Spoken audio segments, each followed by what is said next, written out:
Thank you all. I love doing barn rallies in Alabama. Thank you for having us down here. Look, tomorrow, the question's called. It's an up or down vote tomorrow, right? Between the Trump miracle and the nullification project. Now, we got the whole world here. You see, turn around, see them. See them all here? They're all back there. The entire opposition party, right? Why are they all here? Why are they here from NHK and CCTV in China, the Financial Times of London, the Guardian? Come on, wave, Guardian. Come on, fellas. Excuse me, ladies and gentlemen of the press. Thank you, sir. Give me some mobility. So the question is called. This is greater than Judge Moore, right? It's even greater than the people of Alabama. I know one thing. Nobody can come down here and tell folks in Alabama what to do. The cussedness, the grit, the determination. You're the backbone of this nation. Nobody's going to come down here and tell you what to do.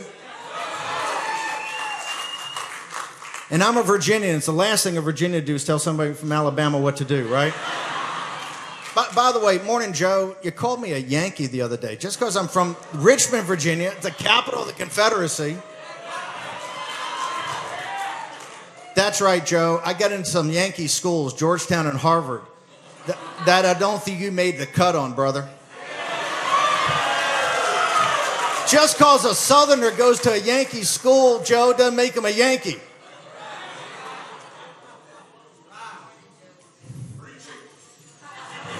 Let's talk about this Trump miracle.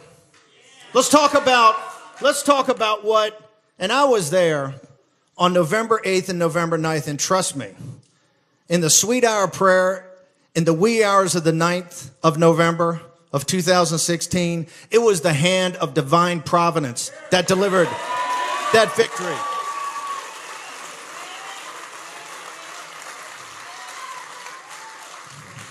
Now, they're going to mock and ridicule that tomorrow. That'll be a headline. Bannon said God won it for Trump, right? They're all in it for Putin, won it for Trump. It's so sad, so sad. But here's what's happened. Look what's happened in the time. Look what's happened in the time since President Trump. It is a true miracle, right? 2.2 million jobs. By the way, it comes in three things. Our sovereignty, our economy, and our national security. Exactly what he promised on the campaign trail. When I got in the White House, I took all the furniture out. And just put a standing desk and a bunch of whiteboards. Number one, I didn't want to have a meeting longer than 5 minutes. And if you have a standing desk, no seats, no table, they're very short. All we did was put up the campaign promises. Look what President Trump's delivered. On our sovereignty, 46 years, the lowest illegal alien crossings across the southern border? And he stopped mass illegal immigration. The number one beneficiary of that is the Hispanic and black working class. Because they don't have to compete with illegal alien labor. These folks don't understand. Ethno-nationalism got nothing to do with it, folks. Economic nationalism does not care what your race is, your color, your ethnicity, your religion, your gender, your sexual preference. It doesn't care. It cares about one thing. You're a citizen of the United States of America. And what Donald Trump promised was a different deal. And here's the deal. That workers, American workers, right, are going to be considered at the top of the heap, not the bottom of the heap with trade deals and illegal immigration. He's gotten our sovereignty back. He's backed Senator Perdue and Cotton's RAISE Act to limit legal immigration so that kids coming through the STEM programs, right, and to get these high technology jobs. That's how Hispanic and the black working class are going to get these great middle class jobs. They can't compete against the entire world unfairly in their own country. It's not right.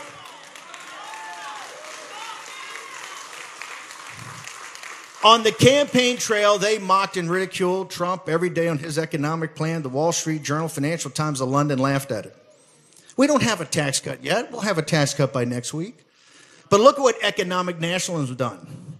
3.3% growth already. The New York Fed says the fourth quarter is going to have 3.9% growth. It's the highest projection they've ever had with this modeling. We've got the lowest unemployment in 17 years, the lowest black unemployment in 17 years. Hispanic unemployment is 4.7%. I don't think his number ever been that low. 40,000 manufacturing jobs created in November. 2 million jobs overall. American jobs for American workers.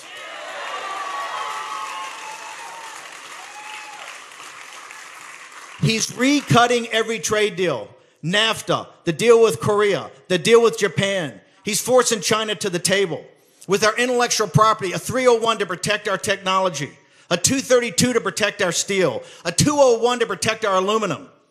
And what do you see every day? You read the Wall Street Journal, Financial Times. Every country in the world's complaining and bellyaching. You know why? There's finally somebody standing up for the United States of America.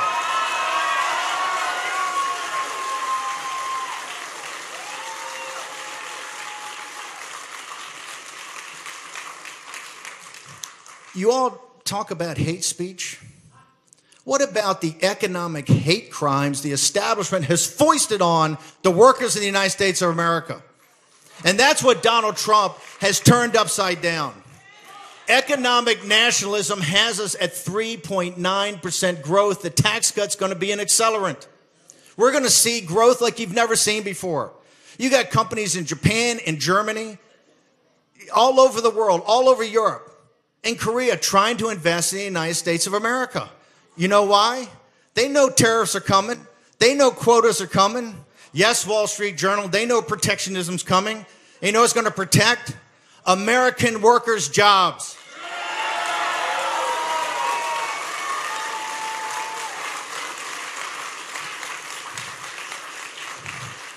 On our national security, you know, if you go back to January 20th to the inauguration, he had a phrase in there he wrote down at Mar-a-Lago. We will rejuvenate old alliances and create new ones.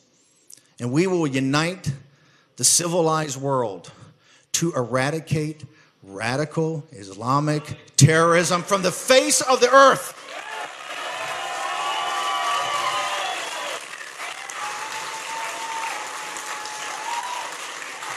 When he wrote those words, I said, Mr. President-elect, Mr. Trump, I said, man, that's a pretty big check we're going to have to cash. He says, I know that. In 10 months, what did Iraq do yesterday? They said the war with ISIS was over in Iraq. You're right, brother. In 10 months, he destroyed the physical caliphate of ISIS. These people, in 2014, under the previous commander-in-chief, they had 8 million people under slavery in Iraq and Syria. They were recruiting nonstop in Europe. They had oil wells and wheat fields they were taxing. They were a more robust nation state than Iraq and Syria at the time. And I don't want to hear that this was Obama's plan. This was not Obama's plan. General Mattis and President Trump said, we're going to physically destroy the caliphate of ISIS.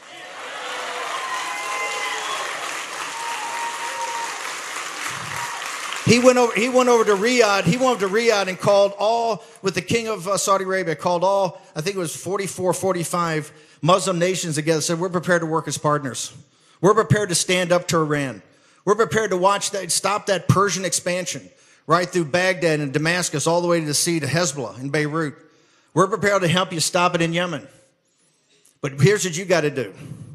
You got to stop financing radical Islamic terrorism in Europe and the United States. And those countries, the United Arab Emirates and the Saudis, took action, right? This is a part of the world, they're always double dealing you. They took action, bold action. That's Donald J. Trump's leadership. And do you ever hear that? Do you ever hear the Trump miracle? Do you ever hear him talk about that? Do you ever hear him talk about the economic miracle? Do you ever talk about his turnaround of economic nationalism before the tax cut? And that corporate tax cut, when the $3 trillion gets repatriated here, and the corporations get to be more competitive in their tax rates, more jobs, more plant. You expense plant and equipment 100% on the day you put it in. More manufacturing jobs. But you don't hear that every morning on the opposition party. This is not a fair and balanced media. They don't even make any pretense.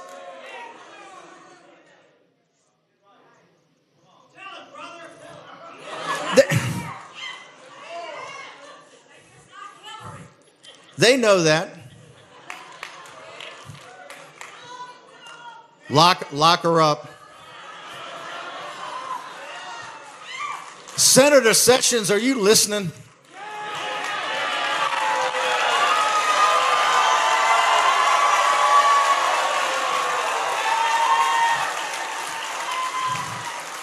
This would be Senator Sessions' seat now, wouldn't it? Come on, Senator Sessions. You got to work with us on this one. He's brought our sovereignty back. He's turned our economy around. He's dealing with this situation. It was left in North Korea where all the geniuses in Clinton and Bush and Obama, all these guys said they'd never get the nuclear weapon, right? He's having to deal with that with China at the same time. In every part of the world, think about it. In Venezuela, he was left the Bay of Pigs in Venezuela, the Cuban Missile Crisis in North Korea, and Vietnam and Afghanistan.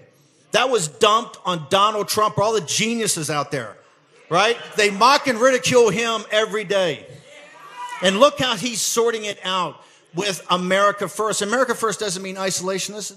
It means America engaged in the world on America's terms. In America's self-interest. And you know what you find out when you do that? When it's in the vital national security interests of the United States, it's in the vital national security interests of local allies, right? Trump wants to get away from the protectorates. Everybody's a protectorate. Everybody's dependent upon the United States. It's your tax dollars that underwrite it. And more important, it's your sons and daughters that are over there. And those ships in the South China Sea, that army up there in Korea and Okinawa, in the Hindu Kush Mountains in Afghanistan, the 2,000 we have in Iraq, the 2,000 we got in Niger, whether it's sub-Saharan Africa, the Persian Gulf, the South China Sea, or the Northwest Pacific, it's your sons and daughters. Our most precious resource, squandered by the elites in this country. You know why? Their sons and daughters aren't over there. No way. No way. They want you to pay for it, and they want your kids to enforce it. Under Donald Trump, that deal's changed.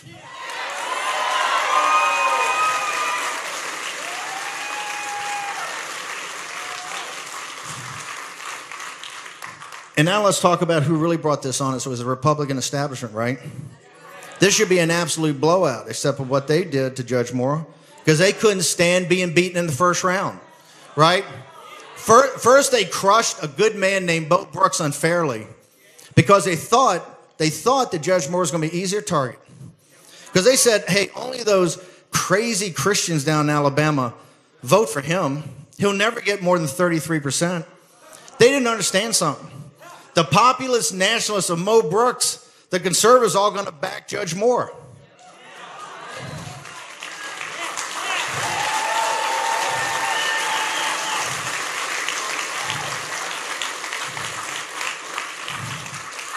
To Mitch McConnell and Senator Shelby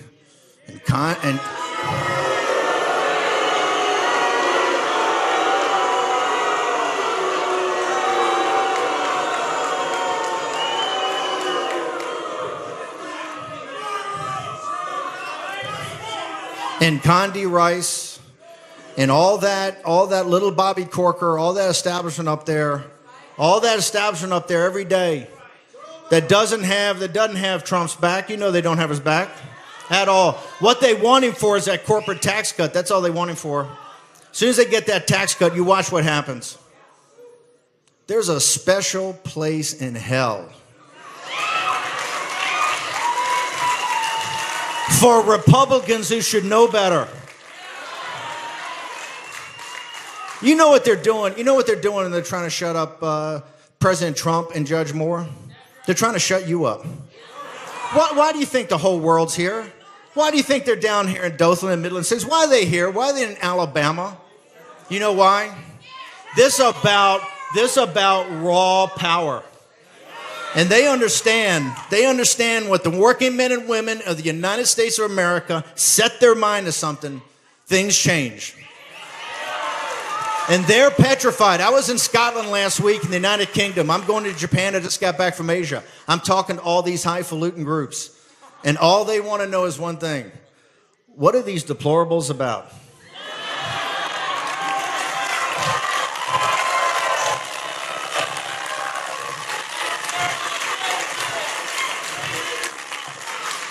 And as President Trump loves to say, no games, right? Games are over. We're not going to have people we give money to and support militarily finance radical Islamic terrorism. Those games are over, right? We're not going to be in some situation in China and they're giving guys nuclear weapons and threatening us. Those games are over, right? We're not going to have the deadbeats in the EU want us to protect them in NATO and not spend it. And we've got to be supplicants to get 2% for the defense budgets. Under Trump, it's different. And that's what this whole thing's about. The Republican establishment, by the way, they would rather see Roy Moore beaten tomorrow. You know that. Because here's why. They would rather control in a minority the Republican Party than be in a majority and have you guys in control. And here's why it is. It was the basic thing when I stepped into the campaign with President Trump. He was down, 16 points, double digits in every ballot state. But the two basic numbers that mattered, I think we had 85 days ago. 2/3 of the American people thought we were on the wrong track. And 75% of the American people thought America's in decline. Now, for our elites of the uniparty of the Republican and Democrats, the permanent political class that are up there in Washington, D.C., that's just fine. They will manage our decline against China and the rest of the world. You know why? They're going to make just as much money on the way down as they made on the way up. You know who's that not good with that? The deplorables. The working men and women in this country understand not just about future generations, the generations that got us here. Think of the backbreaking labor. Think of what went in to build this country. Are you prepared to give it up and let these elites take it and just give it away? That's the power that elected Donald Trump. That's the power that's going to elect Roy Moore tomorrow.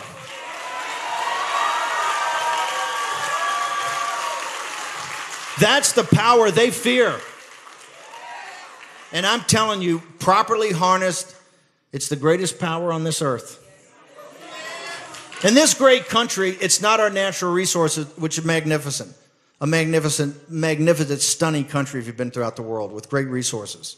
It's not even our constitution, our legal system. It's magnificent. It's really divinely inspired. It's not the capital and the wealth we built up.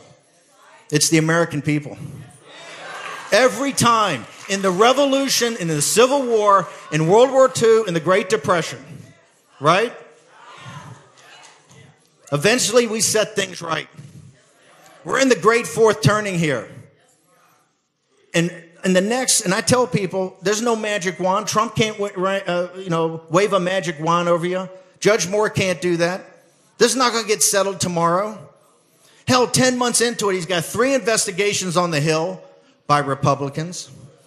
He's got Mueller's investigation that, contrary to his lawyers, I think is just starting, right? He's got 2 or 3 attorney generals, state attorney generals. He's got them, they're trying to pull the 25th Amendment. You hear Corker and Morning Joe, they're on that every day. That he's losing his mind, right? 25th Amendment, they're putting that out there. And today you got, Kristen Gillibrand and Bernie Sanders are all saying you got to step down because of Billy Bush weekend. I thought we litigated that. Didn't the American people already vote on that one? Alabama's the fire break and all that.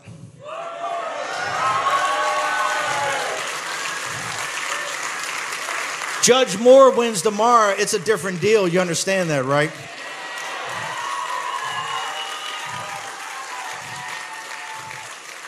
You got brother Doug Jones. Is he a Democrat, by the way? All his stuff, he never says he's a Democrat. Brother, you got to embrace Hillary Clinton and the Clintons. You've been in business with them for 25 years. How come you're not proud of it? Right? You were a delegate for Obama. How come you're not proud of that? By the way, if you believe in it, embrace it. Don't try to run to something different. That's all he's doing. And it's never the issues. They never want to debate the issues.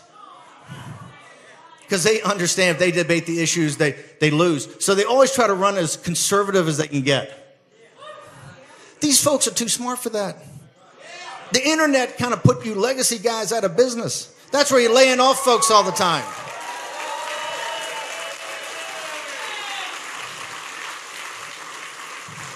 Hell, if Carlos Slim, the wealthiest guy in Mexico, didn't own a big hunk in the New York Times, they'd be out of business. They can't even figure out what to do with CFN, cable fake news.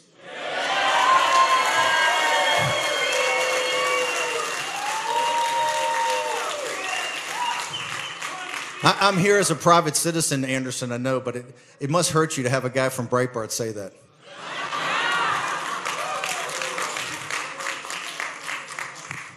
Tomorrow they call the question. And sons and daughters of Alabama are going to show the world where they stand for this nation. But this is a national election. It is the Trump miracle versus the nullification project. Now, they couldn't beat Trump and they couldn't beat you on November 8th because divine providence was there with us. Now, that is a big responsibility to have on one's shoulders, but you got it on your shoulders. So tomorrow it's incumbent upon you to go get everybody you can. This comes down simply to who's going to work the hardest. And these folks, Doug Jones, those guys, they're hard workers. They're going to be out there. That's their constitutional right, and they should do it. We want them to work as hard as possible. It'll make victory all that much sweeter.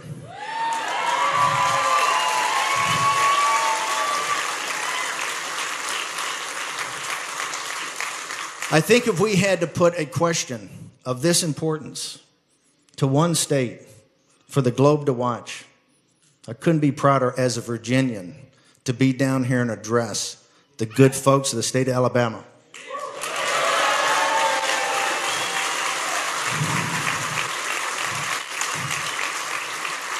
Judge Moore is a good man.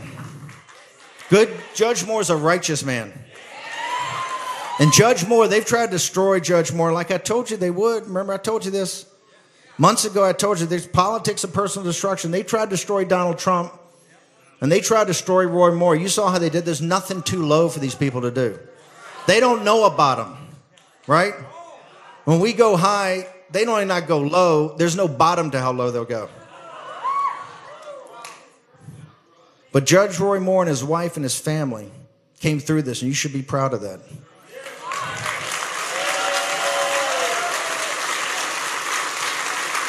The reason you should be proud of it, they do this to send a signal to all these young people out here who are thinking of standing up, right? Who are thinking of throwing off the chains and say, hey, I want to help my people get total and complete freedom.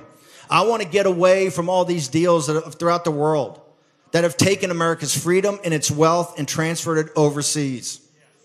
And what they're going to do, just like with Trump and just like with Judge Moore, they're going to try to personally destroy them and their families as a lesson to all you young folks.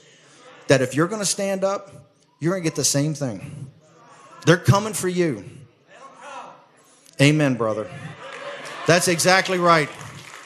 Donald Trump showed us In November 2016, Roy Moore showed us in this entire campaign and his family how they comported themselves. And Donald Trump, the Nullification Project, every day they're after him. Every day, not just the pressure of being commander-in-chief in a time of war, not just the pressure of trying to redo all these deals are so upside down, not just the pressure of the Oval Office and the Situation Room and the tank and everything he has to go through, but every day a different investigation, a different, a Gillibrand asking to step down because of the Billy Bush stuff. These guys hounding him. Because it's trying to send you a signal, right? That you put up another guy, they're going to destroy him too. That's why the men and women in this room, we have to have the backs of these people. One of these establishment guys, I believe it was Willard Mitt Romney.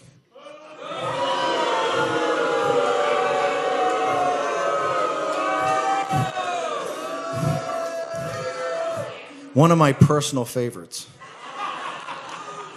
He made a comment before I talked last week in Fairhope in the barn there about, was it honor and integrity? Honor, integrity. Honor and integrity. About a individual that went to the United States Military Academy at West Point and served his country in Vietnam. Fought one of the toughest wars, and one of the toughest wars we ever fought, the Vietnam War, whose veterans were probably the least appreciated in the history of this country. It's a stain on this country. It's a stain on this country how we treated them. Right? We didn't have their back. And Mitt Romney, who avoided service, talks about the integrity and honor of Captain Roy Moore. What kind of country are we living in? Things in the media praises Mitt Romney and he does this and he does that. That doesn't wash. Does not wash. I was a naval officer. My kid brother was a Navy pilot. My daughter went to the United States Military Academy at West Point and served in Iraq with the 101st Airborne. No. We're just an average blue-collar family. We didn't make a career of it. I was the first officer in the family. We had chief warrants and chief petty officers and sergeants, right? We're nothing special. We're just America's working class. Just like all of you. You have an obligation. You have an obligation. Your grandparents served.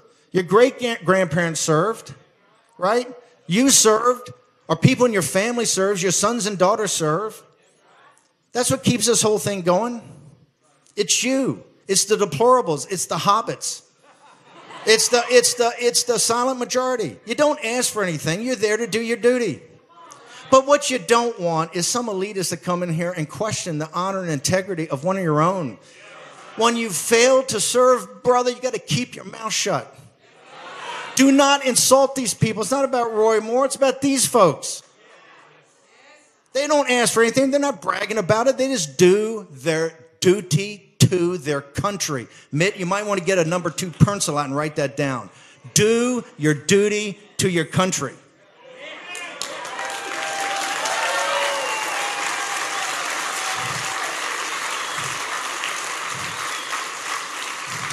I'm so honored tonight to end this little talk with folks in Alabama from a Virginian, not a Yankee. Although sometimes I know down in the deep South, they think the Virginians are kind of Yankees. I'm very honored tonight. We have a very special guest. It was a gentleman who actually served in Vietnam with Captain Roy Moore. Honored to bring to the stage now Bill Staley, Captain Bill Staley, who will tell you about a man of honor and integrity, Judge Roy Moore. We will make America great again.